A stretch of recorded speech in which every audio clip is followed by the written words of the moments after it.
नमस्कार दोस्तों। आज के वीडियो में चर्चा करेंगे टूरिज्म के बारे में। देखिए, टूरिज्म एक ऐसा सेक्टर है जिसपे अक्सर ऐसे पूछा जा सकता है कॉम्पिटिटिव एग्जाम्स में। और जहाँ तक सिविल सर्विसेज एग्ज़ाम की बात है, 2014 में इन 2014 टूरिज्म पर एक ऐसे पूछा भी गया है, tourism can it be A next big thing for India.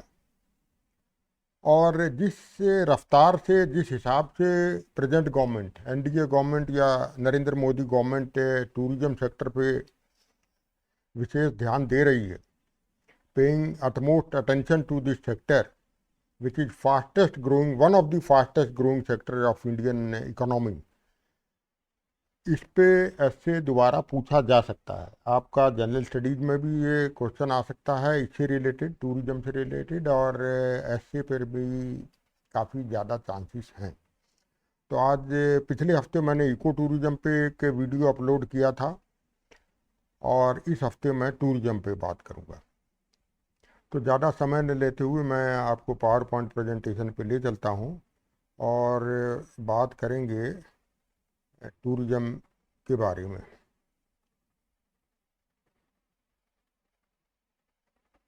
तो ये आज का टॉपिक रहेगा दोस्तों, tourism can this be the next big thing for India which was civil services in the main exam of the civil services 2014, this was the topic.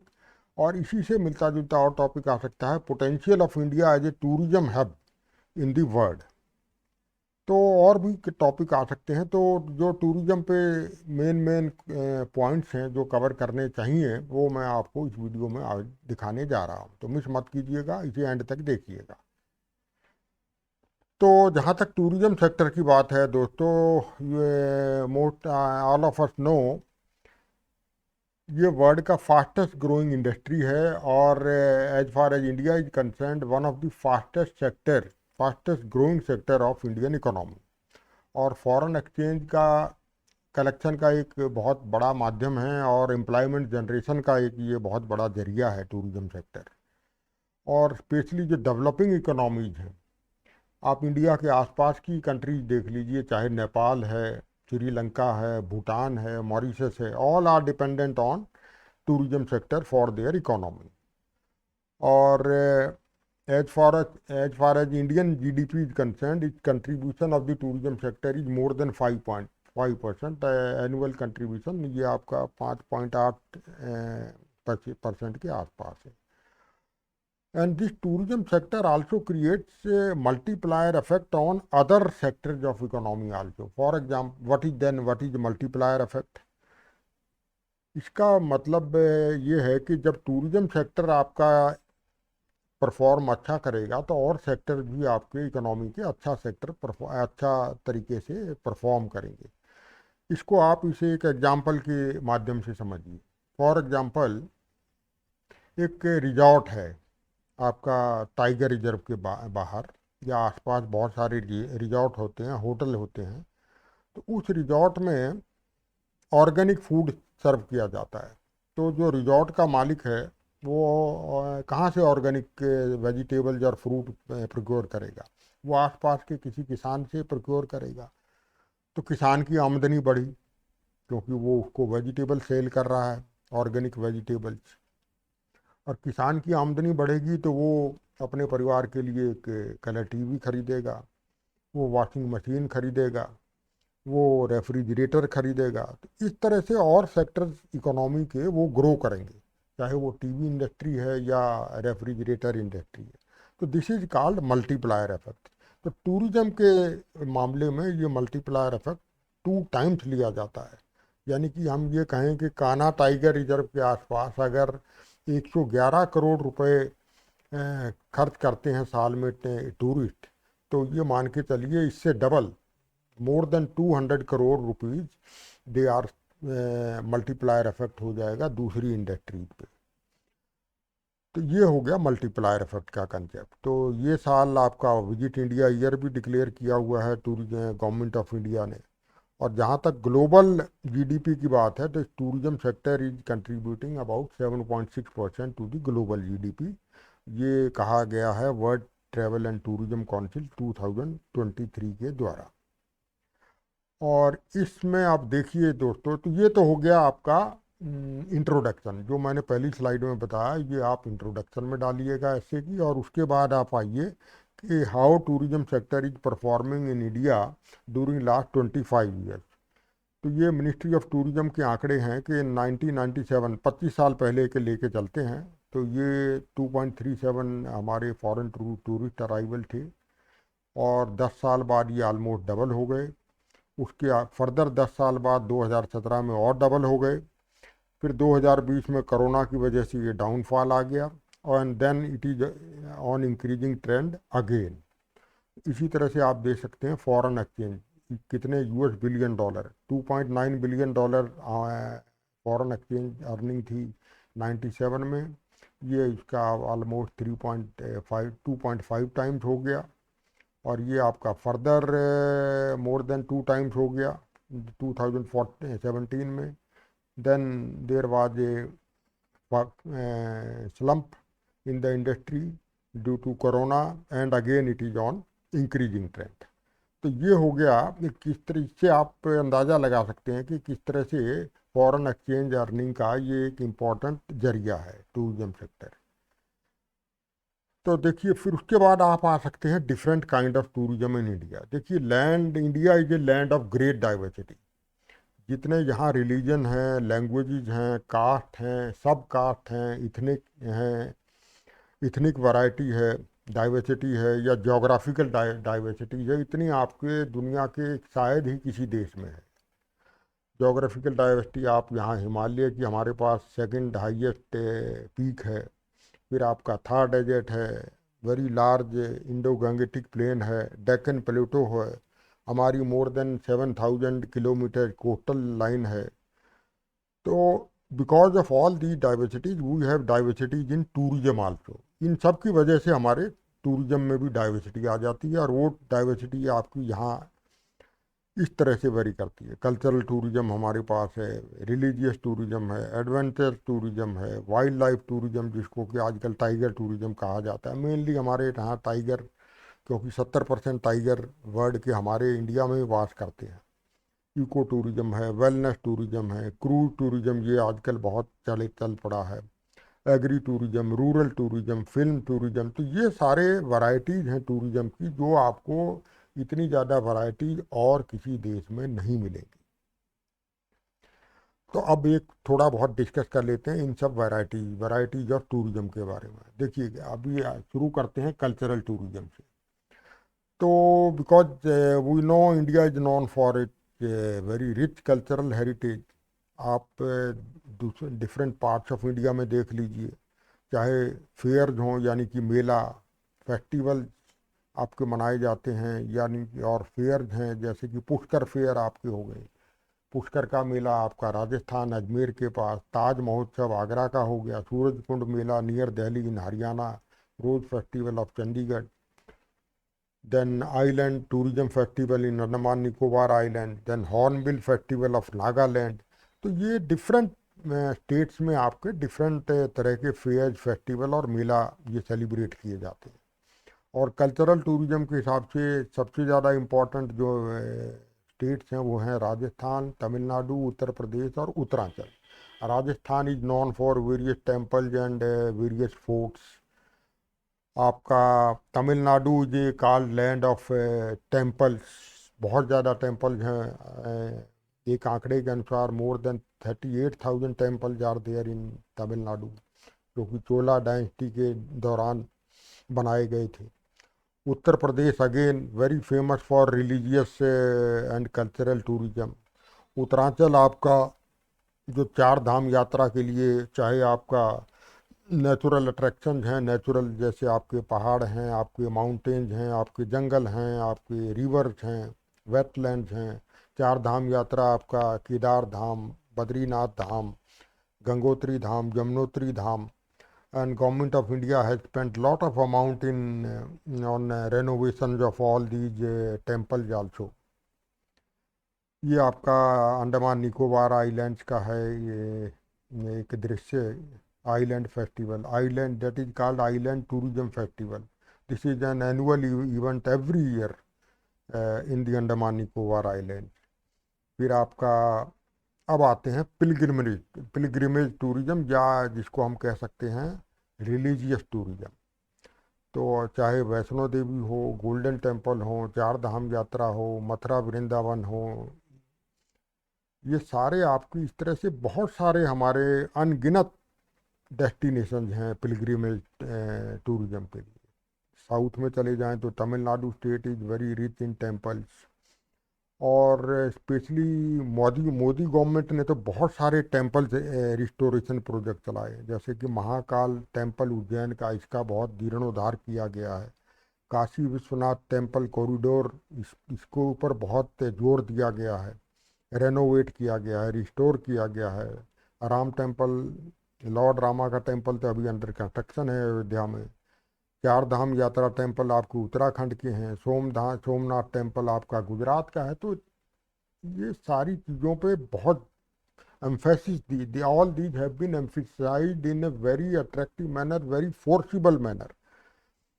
तो why because of our ancient culture and heritage that has been now renowned world over and a lot of employment has been generated by all these projects in the country। अब आप एक analysis देखिए तमिलनाडु के बारे में। देखिए as per Tamil Nadu Hindu endowment board more than 38,000 temples are there in Tamil Nadu state जो कि किसी भी स्टेट में सबसे ज़्यादा है। और एक आंकड़े के अनुसार जो बिग टेम्पल्स हैं देखिए चोला डायनेस्टी ने ज़्यादातर टेम्पल जो कि डिफरेंट सिटीज़ में हैं तमिलनाडु के वहाँ बड़े टेम्पल बनवाए। तो एक आंकड़े के अनुसार 200 से 400 के बीच एम्प्लाई काम करते हैं बड़े टेम्पल्स में और छोटे टेम्पल्स में 2 से 5 एम्प्लाई। तो हम अगर एवरेज 50 एम्प्लाई को भी पकड़ लें तो 38,000 इंटू 50 ये बन जाता है 19 lakh employees are there according to a conservative estimate जो कि मंदिरों में काम करते हैं जो कि इकोनॉमी को अपलिफ्ट करते हैं। और हर मंदिर के आसपास मिनिमम 100 दुकानें हैं आपकी जिनमें कि हर दुकान में 2 एम्प्लॉय कम से कम काम करते होंगे। इसी तरह से आपके farmer with flowers and coconut they are selling these output to the farm output to the temples जो कि चढ़ावा चढ़ाए जाते हैं और farmers are getting regular income from the temple. उसके अलावा taxi driver auto driver they are dependent on devotees. Hotel restaurant का जो कारोबार है इससे आपको पता लगेगा कि बहुत एम्प्लॉयमेंट जनरेट होता है बिकॉज ऑफ दी टेम्पल। तो ये एक एनालिसिस है टेम्पल इकोनॉमी के बारे में। ये देखिए ये आपका गोल्डन टेम्पल है ये आपका हेमकुंड साहब का गुरुद्वारा है सोमनाथ टेम्पल है आपका माता वैष्णो देवी श्राइन है ये आपके शिरडी साई बाबा टेम्पल है। तो these are very famous attractions as far as religious tourism is concerned in India। अब आप एग्जाम्पल लीजिए काशी का जो कि प्रधानमंत्री मोदी जी की कंस्टिट्यूंसी है वाराणसी। तो देखिए वो 2022 में गोवा में आपके टूरिस्ट आए 85 लाख ये मिनिस्ट्री ऑफ टूरिज्म का आंकड़ा है जबकि Varanasi witnessed more than 7.2 crore domestic and international arrivals. Why because of the Kashi Vishwanath corridor that is a dream project of prime minister Modi. तो इस तरह से टूरिज्म को बढ़ावा दिया जा रहा है करंट गवर्नमेंट में के द्वारा। और this impact of tourism boost is being felt on lives and livelihood of the people there. तो according to tourism industry tourism ministry Varanasi tourism related income ballooned by minimum है 20% और मैक्सिमम आंकड़ा है 65%। while employment in tourism sector has gone up by more than 34% पिछले 2-3 साल में। और according to ministry of tourism more than 60% of tourism in the country pertains to religious tourism. यानी कि जितने टूरिज्म मैंने आपको गिनवाए पिछली स्लाइड्स में सबसे ज़्यादा टूरिज्म आता है आपका रिलीजियस सेक्टर में। और ये एक और आंकड़ा देखिए, 2021 में आपका जो टेम्पल के अराउंड इकोनॉमी थी उसका साइज है 65,000 करोड़, जो कि आपका 2022 में बढ़ के हो गया more than double, about double, 1.3 lakh crore. तो ये पावर है आपका टूरिज्म सेक्टर की। इसी तरह से adventure tourism India, because of our geographical diversity, adventure tourism is very famous and attractive source for the tourist. जैसे कि रॉक क्लाइंबिंग है, स्कीइंग है, कैमल सफारी है, पैराग्लाइडिंग है, राफ्टिंग है, रिवर्स में ट्रैकिंग है। आपका Ladakh, Sikkim, Himalaya, they are known for trekking. Himachal Pradesh, Jammu and Kashmir, they are known for skiing facilities. आपका अंडमान निकोबार आइलैंड्स की ये दोनों फोटोग्राफ हैं, दे are known for water sports, snorkelling and scuba diving. तो ये स्नॉर्कलिंग एंड स्कूबा डाइविंग, क्योंकि वहाँ पे जो कोरल रीफ्स हैं उनका एंजॉय करते हैं जो टूरिस्ट हैं, because of the scuba diving and snorkelling.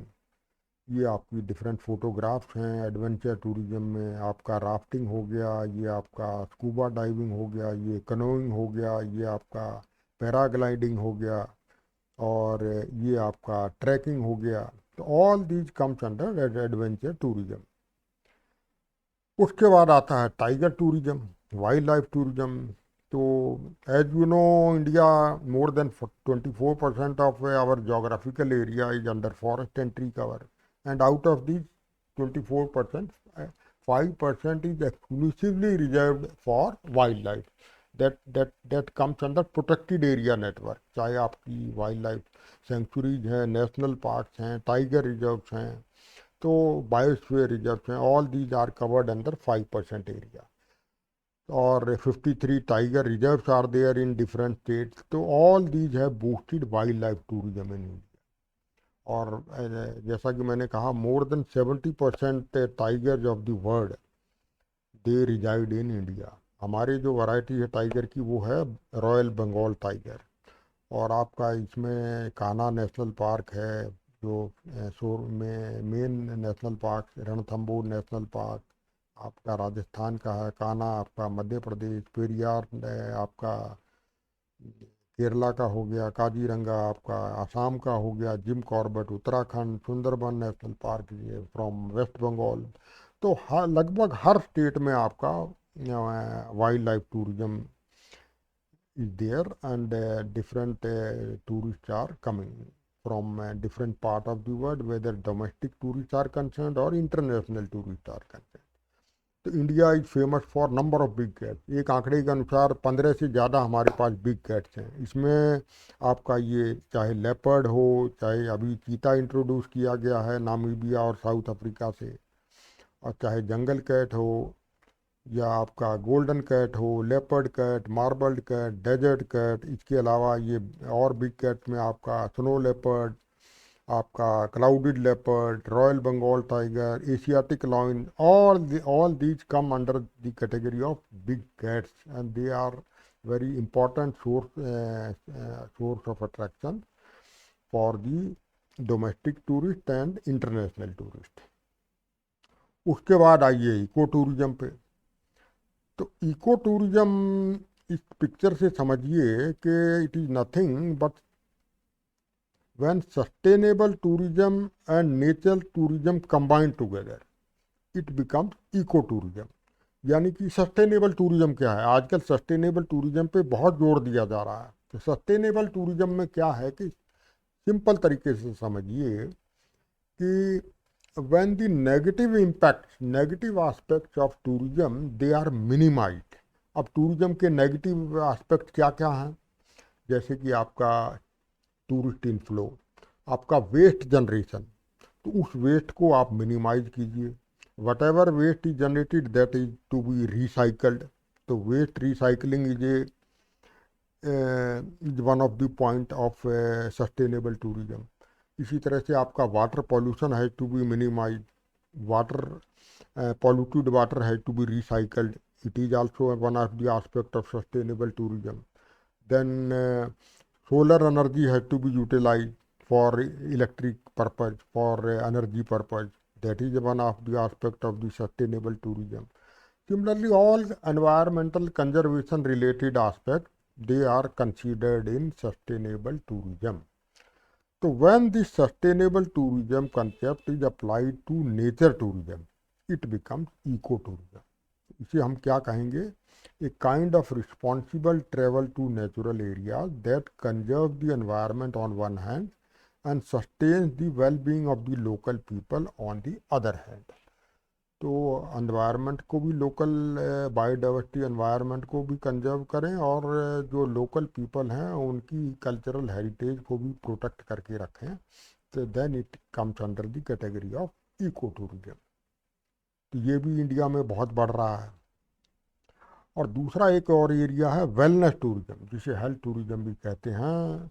और ये इंडिया में काफ़ी इंक्रीज हो रहा है क्योंकि हमारे यहाँ का जो आयुर्वेदा है, योगा है, पंचकर्मा है, रिजुविनेशन थेरेपी है, ये सारे एंशियंट सिस्टम हैं मेडिकल ट्रीटमेंट के, जो कि आपके दूसरे देशों में उपलब्ध नहीं है. तो इसको भी इंजॉय करने के लिए और because of the lesser cost of these treatments, तो lot of foreign tourist are coming. अपने इंडिया के भी इसके प्रति बहुत आकर्षित हो रहे हैं. और कोरोना में तो आपका इनका बहुत रोकथाम में इस हेल्थ टूरिज्म का और इस आयुर्वेदा का बहुत बड़ा रोल था.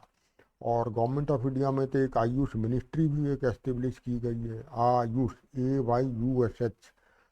तो Ayush that stand for Ayurveda, यूनानी, सिद्धा एंड होम्योपैथी.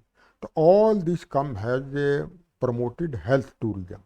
और स्वामी रामदेव तो इसके ब्रांड एम्बेसडर हैं योगा और आयुर्वेदा के, चाहे इंडिया की बात हो या आउटसाइड इंडिया की बात हो. तो ये भी एक कैटेगरी ऑफ टूरिज्म है which is on the increase. अब एक और एग्जांपल इससे समझिए टूरिज्म का महत्व इंडिया में. केवड़िया में 2018 में प्राइम मिनिस्टर मोदी ने उद्घाटन किया था. वर्ल्ड की हाईएस्ट स्टैचू है 182 मीटर या 600 फीट सरदार वल्लभ भाई पटेल की, जिसे कहा जाता है स्टैचू ऑफ यूनिटी. इसकी बहुत क्रिटिसिज्म हुआ था कि मोदी जी क्यों इसके ऊपर इतना पैसा खर्च कर रहे हैं इस वेंचर पे. लेकिन जो क्रिटिसिज्म करने वाले थे, आलोचना करने वाले थे, उनकी बड़ी सोच बड़ी नैरो माइंडेड थी. और आज यहाँ इतना टूरिस्ट डेवलप हो गया है, टूरिज्म डेवलप हो गया है, इतने टूरिस्ट आ रहे हैं इंडिया के और बाहर के. किसके लिए आ रहे हैं? Just to enjoy this Satpura Vindhyachal forested hills, जो कि बैकग्राउंड में है आपकी प्रतिमा के, सरदार वल्लभ भाई प्रतिमा के पीछे नर्मदा नदी का जो वाटर शेड एरिया है.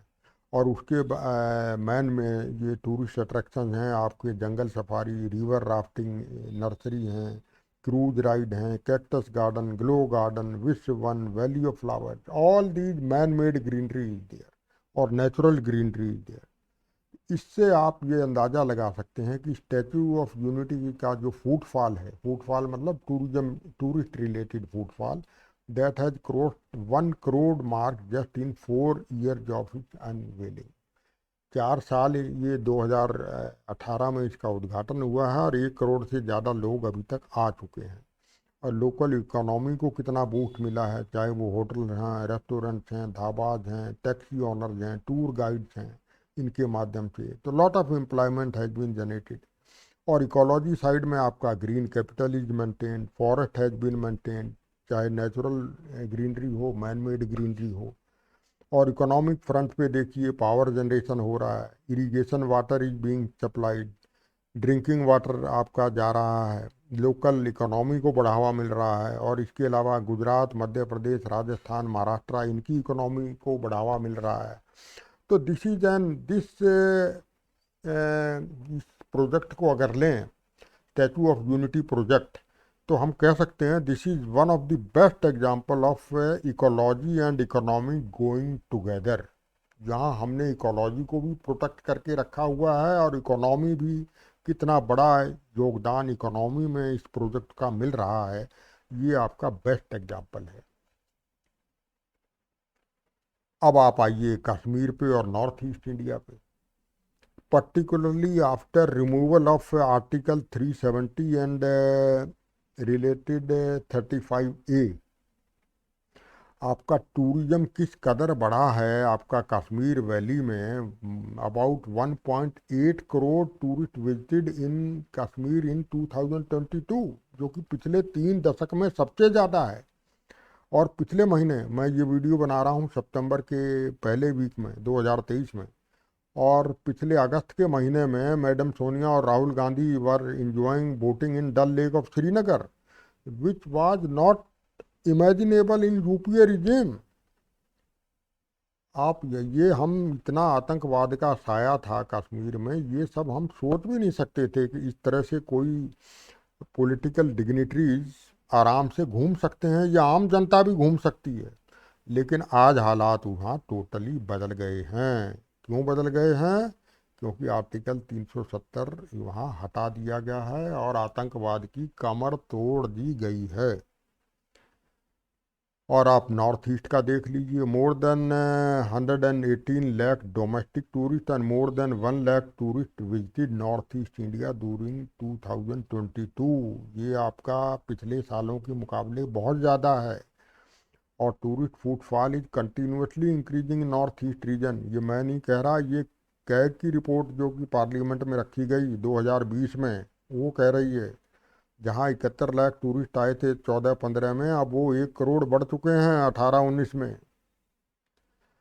तो ये था, ये सब आप लिख सकते थे दोस्तों उसमें, आप मेन बॉडी के जो ऐसे, और आप कंक्लूजन में बोल सकते हैं कि बहुत कुछ किया गया है टूरिज्म सेक्टर में पिछले 9 साल में जो एनडीए गवर्नमेंट के रिजीम में।